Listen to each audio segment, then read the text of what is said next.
Hi hello ನಮಸ್ಕಾರ ಸ್ನೇಹಿತರೆ. ಇಲ್ಲಿ ಭಾರ್ಗವಿ ಮತ್ತು ಅರ್ಜುನ್ ಇಬ್ಬರ ಪ್ರೀತಿ ಮನೆಯಲ್ಲಿ ಗೊತ್ತಾಗುವ ಸಮಯ ಬಂದಿದ್ದಾಯಿತು. ಇಲ್ಲಿ ಭಾರ್ಗವಿ ಜಿ.ಪಿ. ಪಾಟೀಲ್ ಮನೆಗೆ ಅರ್ಜುನ್ ಹೆಂಡತಿಯಾಗಿ ಬರುವ ಸಮಯ ಹತ್ತಿರ ಬಂದಿದೆ. ಇಲ್ಲಿ ಬೃಂದಾಗೆ ಸತ್ಯ ಗೊತ್ತಾಗಿದೆ. ಸತ್ಯ ಸ್ಫೋಟವಾಗೋದ್ರ ಜೊತೆಗೆ ಮನೆಯಲ್ಲಿ ಅಲ್ಲೂಲ ಕಲ್ಲೋಲವಾಗಿಬಿಡುತ್ತಾ. ಏನಾಯಿತು ಏನು ಕಥೆ ಇದೆಲ್ಲವನ್ನ ಕೂಡ ತಿಳ್ಕೋಬೇಕು ಅಂದರೆ ಈಗಲೇ ನಮ್ಮ ಈ ಚಾನಲ್ನ ಸಬ್ಸ್ಕ್ರೈಬ್ ಮಾಡಿ, ಹಾಗೆ ಒಂದು ವಿಡಿಯೋವನ್ನು ಪೂರ್ತಿಯಾಗಿ ನೋಡೋದನ್ನು ಯಾವುದೇ ಕಾರಣಕ್ಕೂ ಕೂಡ ಮರಿಬೇಡಿ. ಅರ್ಜುನ್ ಭಾರ್ಗವಿ ಮದುವೆನೂ ಆಯಿತು. ಆದರೆ ಅರ್ಜುನ್ ಭಾರ್ಗವಿ ಒಂದಾಗಬೇಕು ಅಂತ ಆಸೆ ಇಟ್ಕೊಂಡಿದ್ದಂತಹ ಸಂಧ್ಯಾ ಎಲ್ಲರನ್ನಾದ್ರೂ ಕೂಡ ಬಿಟ್ಟು ದೂರ ಹೋಗ್ಬಿಟ್ಲು. ಇಲ್ಲಿ ಅರ್ಜುನ್ ಸಂಧ್ಯಾ ಜವಾಬ್ದಾರಿಯನ್ನು ತಗೊಂಡು ಕೋರ್ಟ್ಗೆ ಕರ್ಕೊಂಡು ಬರ್ತೀನಿ ಅಂತ ಹೇಳಿದ್ರು. ಆದರೆ ಆ ಒಂದು ಫ್ರೆಂಡ್ಗೆ ವಹಿಸಿದಂಥ ಜವಾಬ್ದಾರಿಯಿಂದಾಗಿ ಇಲ್ಲಿ ಅರ್ಜುನ್ ಫೇಲ್ ಆಗಬೇಕಾಯಿತು. ಇಲ್ಲಿ ಅರ್ಜುನ್ ಫ್ರೆಂಡ್ ಮೇಲೆ ಅಟ್ಯಾಕ್ ಮಾಡಿದ್ದೆ ಸಂಧ್ಯಾರನ್ನ ಎಳ್ಕೊಂಡೋಗಿ ಆಕೆಯ ಕಥೆಯನ್ನೇ ಮುಗಿಸ್ಬಿಟ್ರು. ಆದರೆ ಆಕೆಯ ಕಥೆಯನ್ನು ಮುಗಿಸಿದ್ ಯಾರು ಅನ್ನೋ ಒಂದು ಪ್ರಶ್ನೆಯ ಜೊತೆಗೇನೆ ಕಥೆ ಮುಂದೆ ಸಾಗ್ತದೆ. ಇದೆಲ್ಲದರ ನಡುವೆ ಸಂಧ್ಯಾ ಸಾವಿನ ಸ್ಫೋಟ ನಿಜವಾಗ್ಲೂ ಕೋರ್ಟಿನಲ್ಲಿ ಒಂದು ದೊಡ್ಡ ರಣರಂಗವನ್ನೇ ಸೃಷ್ಟಿ ಮಾಡಿಬಿಡುತ್ತೆ. ಇಲ್ಲಿ ಜಿ.ಪಿ. ಪಾಟೀಲ್ ವಿರುದ್ಧ ಭಾರ್ಗವಿ ಸಿಡಿದೇಳ್ತಾಳೆ. ಆದರೆ ಏನು ಮಾಡೋದು, ಅದು ಕೋರ್ಟ್ ಆಗಿರೋದ್ರಿಂದ ಸೈಲೆಂಟ್ ಆಗಬೇಕಾಗತ್ತೆ ಸಂಧ್ಯಾ. ಆದರೆ ಇಲ್ಲಿ ಸಂಧ್ಯಾ ಸಾವಿಗೆ ನ್ಯಾಯ ಸಿಗ್ತಾ ಅಂತ ಅಂದ್ಕೊಂಡ್ರೆ ಖಂಡಿತ ಇಲ್ಲ. ಸಂಧ್ಯಾ ಸಾವಿಗೆ ಕಾರಣದವ್ರು ಯಾರು ಅನ್ನೋದನ್ನು ಪತ್ತೆ ಹಚ್ಚಬೇಕು ಅಂತ ಕೋರ್ಟ್ ಹೇಳ್ತೇ ಹೊರತು ಈ ಒಂದು ಕೇಸಲ್ಲಿ ಸಂಧ್ಯಾಗೆ ಅನ್ಯಾಯ ಆಗಿದೆ ಅನ್ನೋದನ್ನು ಕೋರ್ಟ್ ಖಂಡಿತವಾಗ್ಲೂ ಸಮ್ಮತಿಸಲಿಲ್ಲ. ಅದೇ ಕಾರಣಕ್ಕೆ ಜಿ.ಪಿ. ಪಾಟೀಲ್ ಗೆಲುವಿನ ಕೇಕಿಯನ್ನು ಬೀರ್ತಿದ್ದಾರೆ. ಇಲ್ಲಿ ಸೋಲಿನ ಸುಳಿಗೆ ಸಿಕ್ಕಾಕೊಂಡಿದ್ದಾಳೆ ಭಾರ್ಗವಿ ಅಂತಾನೆ ಹೇಳ್ಬೋದು. ಸೋತು ತಲೆ ತಗ್ಗಿಸ್ಬೇಕಾಗಿದೆ ಭಾರ್ಗವಿ. ಇದರಿಂದ ನಿಜವಾಗ್ಲೂ ಭಾರ್ಗವಿ ಕುಸಿದು ಹೋಗ್ತಾಳೆ. ಸಂಧ್ಯಾ ಸಾವಿಗೆ ನ್ಯಾಯ ಸಿಗ್ಲಿಲ್ವಲ್ಲ ಅಂತ ಹೇಳಿ ಎಲ್ಲದರ ಜೊತೆಗೆ ಸಂಧ್ಯಾ ತನ್ನನ್ನು ಬಿಟ್ಟು ಹೋಗಿರೋದನ್ನು ಸಹಿಸ್ಕೊಳ್ಳೋಕೆ ಅರ್ಕಿಸ್ಕೊಳ್ಳೋಕೆ ಸಾಧ್ಯ ಆಗ್ತಿಲ್ಲ ಸಂಧ್ಯಾಯಿಂದ ಭಾರ್ಗವಿಯಿಂದ. ಭಾರ್ಗವಿಗೆ ಮಾತ್ರ ಅಲ್ಲ, ಇಡೀ ಮನೆ ಕೂಡ ಕುಸಿದು ಹೋಗಿದೆ ಭಾರ್ಗವಿ ಫ್ಯಾಮಿಲಿ. ಬಟ್ ಭಾರ್ಗವಿ ಇದ್ರ ಜೊತೆಗೆ ನಿಜವಾಗ್ಲೂ ಜಿ.ಪಿ. ಪಾಟೀಲೇ ಕುಸಿದು ಹೋಗಿದ್ದಾರೆ ಸಂಧ್ಯಾ ಸಾವಿಗೆ. ಸಂಧ್ಯಾ ಸಾವಿಗೆ ಕಾರಣ ಶಕ್ತಿ ಪ್ರಸಾದ್ ಅಂತ ಅನ್ನಿಸ್ತದೆ. ಯಾಕಂದರೆ ಶಕ್ತಿ ಪ್ರಸಾದ್ ಯಾವತ್ತೂ ಕೂಡ ತನ್ನ ವಿರುದ್ಧ ಬರೋನ್ನ ಸುಮ್ಮನೆ ಬಿಡೋನಲ್ಲ. ಈ ಸಂಧ್ಯಾಗೆ ನಾನು ಸಾಕಷ್ಟು ಬಾರಿ ಹೇಳ್ದೆ, ಆದರೆ ಅವಳು ನನ್ನ ಮಾತನ್ನು ಕೇಳಲಿಲ್ಲ. ದುಡ್ಡನ್ನು ಆಫರ್ ಮಾಡಿದೆ, ವಿಕ್ಕಿನ ಮದುವೆ ಮಾಡ್ಕೊಳ್ಳೋಕೆ ಆಫರ್ ಮಾಡಿದೆ. ಬಟ್ ಅವಳು ನ್ಯಾಯನೇ ಬೇಕು ಅಂತ ಬಂದು, ಆದರೆ ಇವತ್ತು ಅವಳು ನ್ಯಾಯ ಅಂತ ಬೇಕು ಅಂತ ಬಂದಿದ್ದರಿಂದ ಶಕ್ತಿ ಪ್ರಸಾದ್ ಅವಳ ಕಥೆಯನ್ನೇ ಮುಗಿಸಿರೋ ಚಾನ್ಸಸ್ ಇದೆ ಅಂತ ಮನೆಯವ್ರ ಮುಂದೆ ಹೇಳ್ತಾರೆ.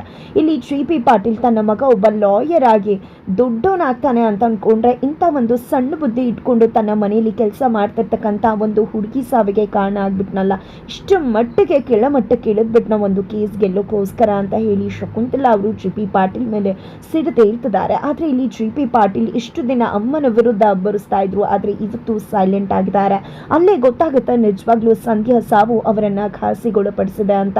ಇದೆಲ್ಲದರ ಜೊತೆಗೆ ಇಲ್ಲಿ ಸಂಧ್ಯಾ ಸಾವಾಗಿದೆ ಖಂಡಿತ ನಿಜ. ಆದರೆ ಅದು ಎಲ್ಲದಕ್ಕಿಂತ ಮಿಗಿಲಾಗಿ ನನಗೆ ನನ್ನ ಮಗನ ವಿಷಯದಲ್ಲಿ ಭಯ ಆಗ್ತದೆ. ಯಾಕಂದರೆ ಶಕ್ತಿ ಪ್ರಸಾದ್ ಖಂಡಿತ ಯಾವತ್ತೂ ತನಗೆ ಅವಮಾನ ಮಾಡಿದವ್ರನ್ನ ಅಡ್ಡಿಪಡಿಸಿದವ್ರನ್ನ ಸುಮ್ಮನೆ ಬಿಡೋನಲ್ಲ. ಅಂಥದ್ರಲ್ಲಿ ಅರ್ಜುನ ಅವನ ಮಗಳನ್ನ ಮದುವೆ ಆಗೋದಿಲ್ಲ ಅಂತ ಹಿಂದೆ ಸರ್ತಿದ್ದಾನೆ. ಆದರೆ ಖಂಡಿತ ಅವನನ್ನ ಸುಮ್ಮನೆ ಬಿಟ್ಟಿದ್ದಾನೆ ಶಕ್ತಿ. ಅಂದರೆ ಅದಕ್ಕೆ ಕಾರಣ ವಂದನ ಅವನನ್ನ ಹುಚ್ಚುನ್ ಥರ ಪ್ರೀತಿ ಮಾಡ್ತಿರೋದ್ರಿಂದಾಗಿನೇ ಅವನು ಸುಮ್ಮನಿರೋದು. ಖಂಡಿತವಾಗ್ಲೂ ಏನಾದರೂ ಅರ್ಜುನ್ ವಂದನಾನ ಮದುವೆ ಆಗಲಿಲ್ಲ ಅಂದರೆ ಖಂಡಿತ ಅರ್ಜುನ್ ಕಥೆಯನ್ನೇ ಮುಗಿಸ್ಬಿಡ್ತಾನೆ. ಏನು ಮಾಡ್ತಾನೋ ಅನ್ನೋ ಭಯ ನನಗಾಗ್ತದೆ ಅಂತ ಶಕ್ತಿ ಹೇಳ್ತಾರೆ.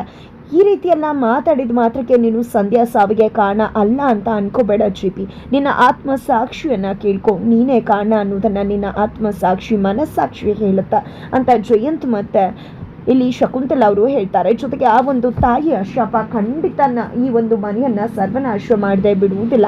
ಖಂಡಿತ ಈ ಒಂದು ಮನೆಯನ್ನ ಕಾಡುತ್ತೆ ಅಂತ ಹೇಳಿ ಶಕುಂತಲಾ ಅವರು ಹೇಳ್ತಾರೆ. ಅತ್ತ ಕಡೆ ನಿಜವಾಗ್ಲೂ ಭಾರ್ಗವಿಯನ್ನೇ ಪ್ರಶ್ನೆ ಮಾಡ್ತಿದ್ದಾರೆ ಸಂಧ್ಯಾ ಅಮ್ಮ.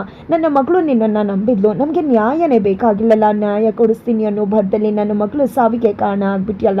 ನನ್ನ ಮಗಳನ್ನ ತಂದು ಕೊಡೋಕ್ಕಾಗುತ್ತಾ? ನನ್ನ ಮಗಳನ್ನ ವಾಪಸ್ ಕೊಡ್ತೀಯಾ ನೀನು? ಖಂಡಿತ ನನ್ನ ಮಗಳು ನನಗೆ ವಾಪಸ್ ಸಿಗ್ತಾಳ. ದುಡ್ಡು ವಿರುದ್ಧವಾಗಿ ಹೋರಾಟ ಮಾಡಿ ನಾವು ಗೆಲ್ಲಿಕ್ಕಾಗುತ್ತಾ? ಹೀಗೂ 4 ಮನೆ ಕೆಲಸ ಮಾಡಿಕೊಂಡು ನಾನು ನನ್ನ ಮಗಳು ಜೀವನ ಮಾಡ್ತಿದ್ವಿ. ಆದರೆ ನ್ಯಾಯ ಕೊಡಿಸ್ತೀನಿ ಅಂತ ಹೇಳಿ ನನ್ನ ಮಗಳ ಕಥೆಯನ್ನೇ ಮುಗಿಸ್ಬಿಟ್ಟೆ. ನನ್ನ ಮಗಳ ಸಾವಿಗೆ ನೀನೇ ಕಾರಣ ಅಂತ ಭಾರ್ಗವಿ ವಿರುದ್ಧ ಸಿಡಿದ ಇರ್ತಾರೆ. ಜೊತೆಗೆ ನನ್ನ ಮಗಳ ಸಾವಿಗೆ ಯಾರ್ಯಾರು ಕಾರಣ ಆದರೂ ಯಾರಿಗೂ ಕೂಡ ಒಳ್ಳೇದಾಗೋದಿಲ್ಲ. ಶಿವ ಅನ್ನೋನು ಖಂಡಿತ ಇದ್ರೆ ನಿಮ್ಗೆಲ್ರಿಗೂ ಕೂಡ ಖಂಡಿತವಾಗ್ಲೂ ಪಾಠ ಕಲಿಸ್ತಾನೆ ಅಂತ ಹೇಳಿ ತನ್ನ ಮಗಳನ್ನ ತಗೊಂಡು ಅಲ್ಲಿಂದ ಹೊರಟ್ಬಿಡ್ತಾರೆ. ತದನಂತರ ಇಲ್ಲಿ ಇನ್ಸ್ಪೆಕ್ಟರ್ ಪ್ರತಾಪ್ ಅವ್ರಿಗೂ ಕೂಡ ಸಸ್ಪೆನ್ಷನ್ ಆರ್ಡರ್ ಬಂದಿದೆ. ಭಾರ್ಗವಿ ಹತ್ರ ಬಂದಿದೆ. ಖಂಡಿತ ತಾಯಿಯ ಶಾಪ ನಮ್ಮನ್ನ ತಟ್ಟದೆ ಬಿಡುವುದಿಲ್ಲ, ಖಂಡಿತ ತಟ್ಟಿದೆ. ಅದೇ ಕಾರಣಕ್ಕೆ ನೀವು ಕೇಸಲ್ಲಿ ಸೋತಿದ್ದು, ನನಗೆ ಸಸ್ಪೆನ್ಷನ್ ಆರ್ಡರ್ ಬಂದಿದೆ ಅಂತ ಹೇಳಿ ಅವರು ಕೂಡ ಹೊರಟ್ಬಿಡ್ತಾರೆ.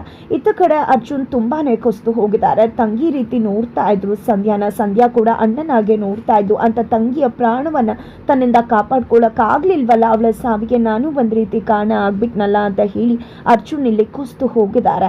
ಈ ಕಡೆ ಬೃಂದಾ ಬಂದು ಮಾತಾಡ್ಸಿದ್ರು ಕೂಡ ಸರಿಯಾಗಿ ಮಾತಾಡೋದಿಲ್ಲ. ಇತ್ತ ಕಡೆ ನಿರ್ಮಲಾ ಪಾಟೀಲ್ ಮತ್ತೆ ಸಾಕ್ಷಿ ಇಬ್ರು ಕೂಡ ಹೇಗೋ ಸಂಧ್ಯಾ ಕತೆ ಮುಗೀತು, ಕೇಸ್ ಮುಗೀತು, ವಿಕ್ಕಿ ಆಚೆ ಬಂದಲ್ಲ ಅಷ್ಟೇ ಸಾಕು ಅಂತ ನಿರ್ಮಲಾ ಹೇಳ್ತಿದ್ರೆ, ಇಲ್ಲಿ ಸಾಕ್ಷಿ ಅವರು ನಿಜವಾಗ್ಲೂ ಆ ಸಂಧ್ಯಾ ದುಡ್ಡು ಅಂದ್ರೆ ಹಿಂದೆನೆ ಹೋಗ್ತಾಳೆ, ಯಾರ ದುಡ್ಡಿಂದೆ ಹೋಗಿ ಯಾರ ಅವಳ ಕತೆ ಮುಗಿಸಿದ್ರು ಅಂತ ಹೇಳ್ತಿದ್ದಾಗ್ಲೇ ಅರ್ಜುನ್ ಅಲ್ಲಿಗೆ ಬಂದಿದ್ದೆ. ಏನಿದು ಸಂಧ್ಯಾ ಸಾವಾಗಿದೆ, ಈ ರೀತಿ ಮಾತಾಡ್ತಿರಲ್ಲ, ನಿಮ್ಗೆ ಮನುಷ್ಯತ್ವ ಇದೆಯಾ? ಸಂಧ್ಯಾ ಎಂತವಳು ಅನ್ನೋದು ನಿಮಗೆ ಗೊತ್ತಿಲ್ವಾ? ನಮ್ ಎಲ್ಲರನ್ನ ಕೂಡ ಎಷ್ಟು ಚೆನ್ನಾಗಿ ನೋಡ್ಕೋತಿದ್ಲು, ಅಂತವಳ ಸಾವಿಗೆ ಮರುಕ ಪಡೋದು ಬಿಟ್ಟು ಈ ರೀತಿ ಮಾತಾಡ್ತಿದ್ರಲ್ಲ, ನೀವೆಲ್ಲ ಒಬ್ಬ ಮನುಷ್ಯರ? ನಿಮ್ಮಂತವ್ರಿಗೆ ಹೋಗಿ ಮಾತಾಡ್ತಿದ್ದನಲ್ಲ, ನಿಮ್ಗೆ ಹಣ ಅಂತಸ್ತು ಸ್ಟೇಟಸ್ ಬಿಟ್ಟು ನಿಮ್ಗೆಲ್ಲಿಂದ ಮನುಷ್ಯತ್ವ ಬರುತ್ತಾ ಅಂತ ಹೇಳಿ ಅರ್ಜುನ್ ಕೋಪ ಮಾಡ್ಕೊಂಡು ಹೊರಗಡೆ ಬರ್ತಾರೆ. ಹೋ, ಈ ಮನುಷ್ಯ ಇದಕ್ಕೆ ಕೋಪ ಮಾಡ್ಕೊಂಡಿರೋದಾ, ಇದಕ್ಕೆ ಈ ರೀತಿ ಇರೋದಾ ಅಂತ ಬೃಂದಾ ಅನ್ಕೊಂಡಿದ್ದೆ. ಸಾರಿ ಅರ್ಜುನ್, ಸಂಖ್ಯೆ ಸತ್ತು ಹೋಗ್ಬಿಟ್ಲಾ ಅಂತ ಗೊತ್ತಿಲ್ಲದೆ ಇರೋಳ ತರ ಬೃಂದಾ ಅರ್ಜುನನ್ನ ಪ್ರಶ್ನೆ ಮಾಡ್ತಾಳೆ. ಹೌದು ಅದಕ್ಕೆ ಅಂತ ಹೇಳಿ ಅರ್ಜುನ್ ಹೋಗ್ತಿದ್ದಾಗೆ ಏನಾಯ್ತು ಏನ್ ಕತೆನೋ ಗೊತ್ತಿಲ್ಲ, ಸಂಧ್ಯಾ ಸಾವಿಂದ ನನ್ನ ಸಂಸಾರ ಉಳಿತು, ನನ್ನ ಸಂಸಾರಕ್ಕೆ ಒಳ್ಳೇದಾಯ್ತಪ್ಪ ಅಂತ ಬೃಂದಾ ಅನ್ಕೋತದಾಳ. ಆ ಕಡೆ ಭಾರ್ಗವಿಗೆ ನಿದ್ರೆ ಬರ್ತಿಲ್ಲ. ಕೂತ್ರು ನಿಂತ್ರು ಮಲ್ಕಿದ್ರು ಸಂಧ್ಯಾದೇ ಯೋಚನೆ ಆಗ್ಬಿಟ್ಟಿದೆ. ಸಂಧ್ಯಾನ ಕಾಡ್ತಿದ್ದಾಳ. ಅತ್ತ ಕಡೆ ಜಿ.ಪಿ. ಪಾಟೀಲ್ಗೆ ಸಂಧ್ಯಾನ ಸಾಯಿಸಿದ್ ಯಾರು ಅನ್ನೋ ಕುತೂಹಲ. ಅದೇ ಕಾರಣಕ್ಕೆ ಪೊಲೀಸ್ ಸ್ಟೇಷನ್ಗೆ ಹೋಗಿ ಏನಾಗಿದೆ ಅನ್ನೋ ವಿಷಯ ತಿಳ್ಕೊಂಡು ಶಕ್ತಿ ಪ್ರಸಾದ್ ಮನೆಗೆ ಹೋಗ್ತಾರೆ.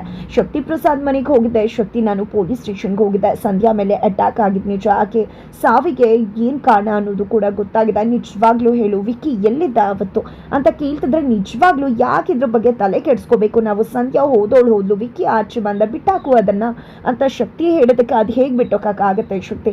ನಿಜವಾಗ್ಲೂ ವಿಕ್ಕಿ ಸಂಧ್ಯಾ ಕೇಸ್ ನಡೀತಿರೋದ್ರಿಂದ ಸಂಧ್ಯಾ ಸಾವಾಗಿದೆ, ಈ ಒಂದು ಕೇಸ್ ನಡುವೆನೆ ಜಡ್ಜ್ಮೆಂಟ್ ಬರೋಕ್ಕೂ ಮುನ್ನ ಅಂತ ಹೇಳಿದ್ರೆ ಖಂಡಿತ ಮತ್ತೆ ವಿಕ್ಕಿ ಮೇಲೆ ಅನುಮಾನ ಬರುತ್ತೆ, ಮತ್ತೆ ಕೇಸು ವಿಕ್ಕಿ ಮೇಲೆ ಹೋಗುತ್ತೆ, ನಾವು ಫೈಟ್ ಮಾಡಬೇಕಾಗತ್ತೆ. ವಿಕ್ಕಿ ಮಾಡಿಲ್ಲ ಅಂದ್ರೆ ಒಳ್ಳೇದು, ಆದ್ರೆ ವಿಕ್ಕಿನೇ ಮಾಡಿದ್ರೆ ತುಂಬಾನೇ ಕಷ್ಟ ಆಗತ್ತೆ. ಹೇಳುವಂತದ್ದಾಗಿ ಈ ರೀತಿ ಆಗುತ್ತಾ? ನಿಜವಾಗ್ಲೂ ವಿಕ್ಕಿ ಏನು ಮಾಡಿಲ್ಲ, ನಾನೇ ಫಾರ್ಮ್ ಹೌಸ್ಗೆ ಕಳಿಸಿದ್ದೆ, ಅಲ್ಲಿಂದಾನೇ ಅವ್ನು ಕೋರ್ಟಿಗೆ ಬಂದಿದ್ದು ಅಂತ ಶಕ್ತಿ ಹೇಳ್ತಾರೆ. ತದನಂತರ ಇಲ್ಲಿ ಜೆ.ಪಿ. ಪಾಟೀಲ್ ಶಕ್ತಿ ಪ್ರಸಾದನ್ನ ಭೇಟಿ ಮಾಡೋದಕ್ಕೆ ಭಾರ್ಗವಿ ಶಕ್ತಿ ಮನೆಗೆ ಬಂದಿದ್ದಾರೆ. ಇಲ್ಲಿ ಜೆ.ಪಿ. ಪಾಟೀಲ್ನ ಅಲ್ಲಿ ನಿಮ್ಮ ಮನೆ ಹುಡುಗಿ ಸಾವಾಗಿದೆ, ಈ ರೀತಿ ಗೆಲುವನ್ನ ಸಂಭ್ರಮಿಸ್ತಿದ್ರ, ನಿಮ್ಗೆ ಮನುಷ್ಯತ್ವನೇ ಇಲ್ವಾ ಅಂತ ಜೆ.ಪಿ. ಪಾಟೀಲ್ನ ಪ್ರಶ್ನೆ ಮಾಡಿ, ಈ ಕೇಸನ್ನ ನಾನೇ ತಗೋತಾ ಇದ್ದೀನಿ, ಸಂಧ್ಯಾ ಸಾವಿಗೆ ನ್ಯಾಯ ಕೊಡಿಸ್ದೆ, ಖಂಡಿತವಾಗ್ಲೂ ಕೂಡ ನಾನು ಸುಮ್ಮನೆ ಬಿಡೋದಿಲ್ಲ ಅಂತ ಹೇಳಿ ಶಪಥ ಮಾಡ್ತಿದ್ದಾರೆ. ಇಲ್ಲಿ ನಿಜವಾಗ್ಲೂ ಕೂಡ ಭಾರ್ಗವಿಯನ್ನ ನೋಡಿದ್ದೆ ಇಲ್ಲಿ ದುರ್ಗಿ ಅವತಾರನೇ ನೋಡಿದಾಗ ಆಗ್ತದೆ. ಜಿ.ಪಿ. ಮತ್ತೆ ಶಕ್ತಿ ಪ್ರಸಾದ್ಗೆ ತಂಗಿ ತರ ಇದ್ದಂತಹ ಸಂಧ್ಯಾಳನ್ನ ಕಳೆದುಕೊಂಡಿರ್ತಕ್ಕಂಥ ಭಾರ್ಗವಿ ಹುಚ್ಚಿಗೆದ್ದಿರುವುದನ್ನ ನೋಡಿ ಖಂಡಿತವಾಗ್ಲೂ ಜಿ.ಪಿ. ಪಾಟೀಲ್ ನಡುಗಿ ಹೋಗ್ತಿದ್ದಾರೆ. ಹಾಗಾದ್ರೆ ಇದು ಎಲ್ಲದರ ನಡುವೆ ಅರ್ಜುನ್ ಭಾರ್ಗವಿ ಜೊತೆಯಾಗಿ ಎಂಥ ಪರಿಸ್ಥಿತಿಯಲ್ಲೂ ಕೂಡ ನಿಲ್ತೀನಿ, ಸಂಧ್ಯಾಗೆ ನ್ಯಾಯ ಕೊಡಿಸೋಣ ಅಂತ ಹೇಳಿ ತೀರ್ಮಾನವನ್ನ ಮಾಡಿಕೊಂಡಿದ್ದಾರೆ. ಜೊತೆಗೆ ಇಲ್ಲಿ ಭಾರ್ಗವಿಗೂ ಕೂಡ ಭರವಸೆ ಕೊಡ್ತಿದ್ದಾರೆ, ನಾನು ನಿಮ್ಮ ಜೊತೆ ಇರ್ತೀನಿ, ನಿಮ್ಮ ಹೋರಾಟವನ್ನು ಮುಂದುವರಿಸಿ ಅಂತ. ಇದರ ನಡುವೆ ಅರ್ಜುನ ಬೃಂದಾ ಹತ್ರ ಬಂದಿದೆ, ನಮ್ಮ ಲವ್ ಸ್ಟೋರಿ ಖತಮ್ ಆಯಿತು, ನಮ್ಮ ಲವ್ ಸ್ಟೋರಿ ಫಿನಿಶ್ ಆಯಿತು ಅಂತ ಹೇಳ್ತಾರೆ. ಇದರಿಂದ ಬೃಂದಾಗೆ ಒಂದು ರೀತಿ ಖುಷಿ ಆಗುತ್ತೆ. ಬಟ್ ನಂತರ ಕೊಡ್ತಾರಪ್ಪ ಬಿಗ್ ಡೋಸ್, ಆ ಮಾಸ್ಟರ್ ಡೋಸ್ಗೆ ನಿಜವಾಗ್ಲೂ ತಂಡ ಹೊಡಿತದಾಳೆ ಬೃಂದಾ. ಯಾಕಂದ್ರೆ ಇಲ್ಲಿ ನನ್ನ ಮತ್ತೆ ಭಾರ್ಗವಿ ಮದುವೆ ಆಗೋಯ್ತು ಅನ್ನೋ ವಿಷಯವನ್ನ ಹೇಳೇ ಬಿಡ್ತಾರೆ ಅರ್ಜುನ್ ಬೃಂದಾಗೆ. ಅತ್ತ ಕಡೆ ಶಕುಂತಲಾ ಕೂಡ ಭಾರ್ಗವಿ ಹತ್ರ ಹೋಗಿದ್ದಾನೆ, ನಿನ್ನ ಮದುವೆ ಆಗಿದ್ಯಾ ಅನ್ನೋ ಪ್ರಶ್ನೆಯನ್ನ ಮುಂದಿಡ್ತಿದ್ದಾರೆ. ಇಲ್ಲಿ ಭಾರ್ಗವಿ ಕೂಡ ಹೌದು ಅಂತ ಹೇಳಿದ್ರು. ಜೊತೆಗೆ ಇತ್ತ ಕಡೆ ಅರ್ಜುನ್ ಹತ್ರ ಬಂದಿದ್ದೆ ಫೋನ್ನಲ್ಲಿ, ನೀವು ನನ್ನ ಮದುವೆ ವಿಷಯನ, ನಮ್ಮಿಬ್ರು ಮದುವೆ ವಿಷಯನ ಬಂದು ನಮ್ಮ ಮನೇಲಿ ಮಾತಾಡ್ಬಿಡಿ, ಇಲ್ಲಾಂದ್ರೆ ಖಂಡಿತ ನಮ್ಮಮ್ಮ ನನ್ನನ್ನು ಬೇರೆ ಹುಡುಗನ ಜೊತೆ ಮದುವೆ ಮಾಡಿ ಕಳಿಸ್ಬಿಡ್ತಾರೆ ಅಂತ ಹೇಳ್ತಿದ್ದಾಳೆ. ಈತ ಕಡೆ ಅರ್ಜುನ್ಗೆ ಏನು ಮಾಡಬೇಕು ಅಂತ ಗೊತ್ತಾಗ್ತಿಲ್ಲ. ಕೊನೆಗೂ ಫೈನಲಿ ಡಿಸೈಡ್ ಮಾಡೇ ಬಿಡ್ತಾರೆ ಅರ್ಜುನ್. ತಾನು ಜೆ.ಪಿ. ಪಾಟೀಲ್ ಮಗ ಅಂತ ಹೇಳೋದ್ರ ಮುಖಾಂತರ ಭಾರ್ಗವಿಯನ್ನ ಕರ್ಕೊಂಡು ತನ್ನ ಮನೆಗೆ ಬಂದೇ ಬಿಡ್ತಾರೆ. ಹಾಗಿದ್ರೆ ಏನಾಗ್ಬೋದು? ಮಾವ ಮತ್ತೆ ಸೊಸೆ ನಡುವೆ ರಣರಂಗ ಯುದ್ಧ ಕಾಂಡ ಶುರುವಾಗೋದಂತೂ ಶತಸಿದ್ಧ. ಹಾಗಿದ್ರೆ ಏನಾಗತ್ತೆ ಮುಂದೆ, ಯಾವ ರೀತಿ ನಡೆಯುತ್ತೆ ಕತೆಗೆ, ಹೇಗೆ ಟ್ವಿಸ್ಟ್ ಸಿಗುತ್ತೆ, ಇದು ಎಲ್ಲವನ್ನ ಕೂಡ ತಿಳ್ಕೊಬೇಕು ಅಂದರೆ ಈಗಲೇ ನಮ್ಮ ಈ ಚಾನಲ್ನ ಸಬ್ಸ್ಕ್ರೈಬ್ ಮಾಡಿ, ಹಾಗೆ ಮುಂದಿನ ವಿಡಿಯೋಗೋಸ್ಕರ ವೇಟ್ ಮಾಡೋದನ್ನು ಯಾವುದೇ ಕಾರಣಕ್ಕೂ ಕೂಡ ಮರಿಬೇಡಿ.